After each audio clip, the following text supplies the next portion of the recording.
சீர்காழி அருகே மங்கைமடம் கிராமத்தில் சர்க்கரை ஆலை அதிகாரி வீட்டில் 125 சவரன் நகை, அரை கிலோ வெள்ளிப் பொருட்கள், 80,000 ரூபாய் திருடு போன சம்பவம் குறித்து திருவெண்காடு போலீசார் விசாரணை மேற்கொண்டுள்ளனர். இது தொடர்பான மேலும் விவரங்களை தருகிறார் நம்முடைய செய்தியாளர் தமிழரசன். தமிழரசன், வணக்கம். இந்த சம்பவம் தொடர்பான மேலும் விவரங்கள்.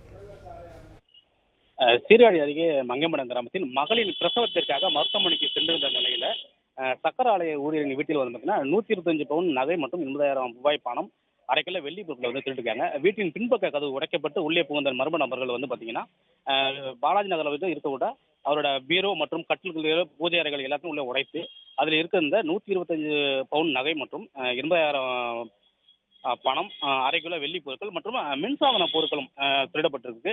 மேலும் இது குறித்து பார்த்தீங்கன்னா போலீசார் வந்து திருவங்காடு போலீசார் தற்போது விசாரணை மேற்கொண்டு வந்துட்டு இருக்காங்க. இன்னொரு விஷயம் என்னவென்றால், கடந்த வாரம் பார்த்தீங்கன்னா இந்தியன் வங்கியோட ஏடிஎம்ல வந்து பார்த்தீங்கன்னா சுமார் 6 லட்சம் ரூபாய் பணம் திருட்டு போட்டப்பட்டது.